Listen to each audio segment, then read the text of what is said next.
rock crawler transfer case. 470 foot-pounds of torque. Oh, 470 foot-pounds with a torque. Where it matters. Yeah. That's the same as the 392 version. But no forward-facing camera, huh? Apparently not. It's wild. What kind of gas mileage does this thing get with the E-system? That's not an e-torque motor because that one's 20 on gasoline only, so 49 mpge. So that light self-tests, and so does the dash. Okay. So now it says that it's not charging. Would you agree? And what does that indicate when it's doing that? That's waiting for a charge time. That there's a schedule. Charging on the dash, and you get a green flashing LED over here. When it goes full, the ones on the dash will shut off. And that's what it says on the order too. It's all the green lights charged. E charging schedule. Here's your schedule. So if you wanted to just turn them off without changing anything, you hit the check mark. They're off. But remember, you got to remember to turn it back on, or you could just override it at the plug. Right, and then you got, so we can change the time here. Start time, stop time, so if I wanted to set remember, just because you have a stop time doesn't, it may not be fully charged.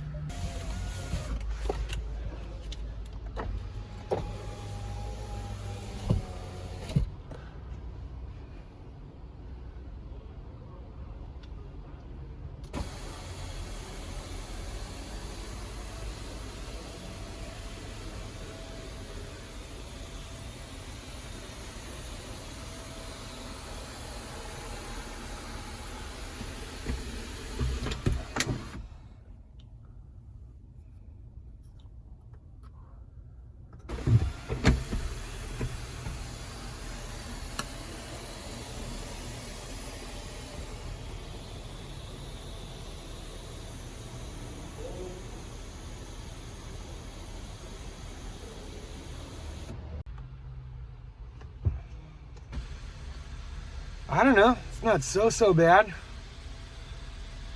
I kind of dig it. But from my understanding, if it's really cold outside, the inside cabin gets really cold too. Unlike the hard top where it's more insulated, you're going to be a lot warmer than this sky lid that they call it.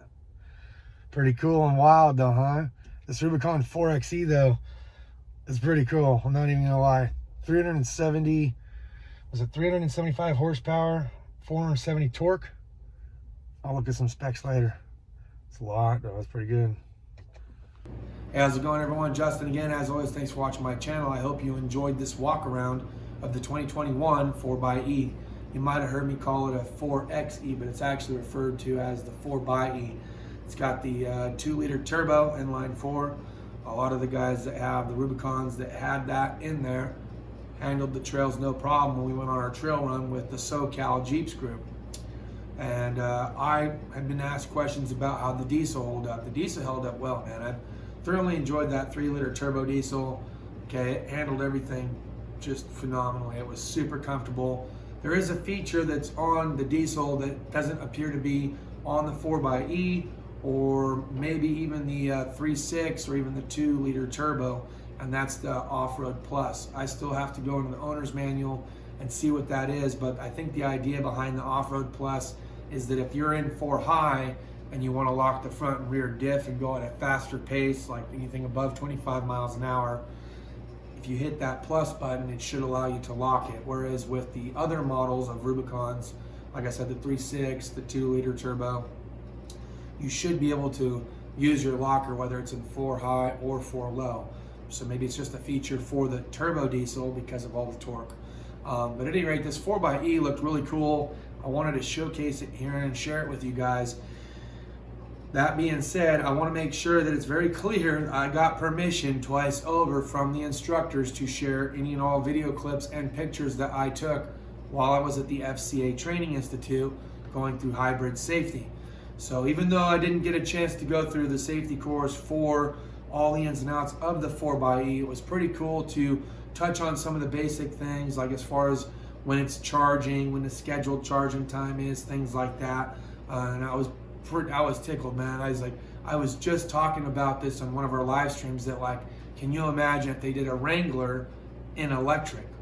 Now, it's not full electric, obviously, but it's a hybrid model, and it's the first of its kind here in 2021. Same as my diesel. The 2021 diesel is the first time they've ever put a diesel engine in the Wrangler. So those of you that want that Hemi and the V8 to be able to put superchargers and really just make that bad boy go, you're not going to get the best gas mileage in the world, but you're going to have power for days, okay?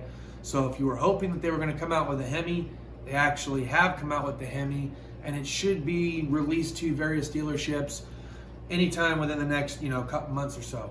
I've actually heard through the Facebook group that it's already being released to certain dealerships throughout the United States. There was a joke that I must have been living under a rock if I didn't know about the 4xe or the fact that they were coming out with the 392. Guys, I've kind of been out of the Jeep loop for a while, and I had not paid attention to any of the latest, greatest, and newest Jeeps that are coming out with. But I am very excited about my Jeep, the diesel. No, I'm not getting rid of it. I'm not trading it in for this, but I will tell you in succession of order which Jeep Wrangler Rubicons that I would go with. I would tell you this from my experience. I'm going to go ahead and give it up to the 2-liter turbo because I haven't heard of any faults or issues with the 2-liter turbo. I may be wrong, but I have not seen any, and I haven't seen any issues at the independent shop or during the last month and a half of me being over the dealership that made anything so standoffish to make me detour away from the 2-liter turbo. So that being said, I'm going to have to go ahead and put it towards the top. For the 3.6, I'm going to have to put this one down at the very bottom because I know the history of the 3.6. I was there when the 3.6 first came out, and they seem to have nothing but lifter issues, hydraulic issues, valve issues. So if there seems to be like a cylinder head job that you got to do, whether it's left or right side, within the 36,000 mile mark. And for me, I don't know if they've worked all those kinks out as far as this year goes. I just know my experience from previous. And previous, the 3.6, though it looked pretty great and it was the first of its kind, wasn't the best engine to put in this Wrangler Rubicon, in my opinion. That could also be said about the 3.8. Obviously, it's going to have more power than the 3.8, but it's also going to have issues. The 3.8 had issues, okay? And even though everyone says the 4-liter inline 6 was bulletproof, that thing was not bulletproof. Okay, that thing had issues too. I mean, anyone that's had one at any one point in time knows that that's pretty much where the whole just empty entire pocket reference came from. So for me, not even really an over-the-top huge fan of the inline 6. The turbo diesel, I'm going to go ahead and give it up to that. Even though it's new in the Jeep Wrangler model, it is not a new engine. This is actually the 3rd generational engine of the 3-liter that is being stabbed into the Wrangler Rubicon, the one that I've got. Okay, there wasn't really a lot of issues with the previous models either, not something that was so severe that it made it standoffish. So I'm going to have to go ahead and put the 3-liter turbo diesel at number 2. They've put a 392 in the Rubicon now, and it is a Hemi engine. Now, I love the Hemi, okay, but they have their fair share of issues too when it comes to lifters and cams and phasers and things like that. So with that being said, I'm going to have to put them just above the 3.6 because it doesn't seem to happen so early on, where the 3.6 seems to have all of its problems early on, and then after that seems to be okay.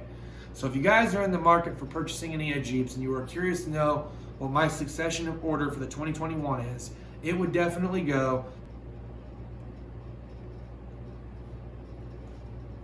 So if I had to put it in order from best to worst, or from the top pick to the least pick, I would put it at the 2-liter turbo.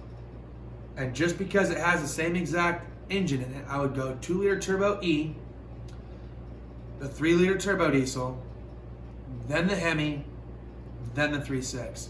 That would be my order of succession as far as best to worst, in my opinion, as a Chrysler tech, okay?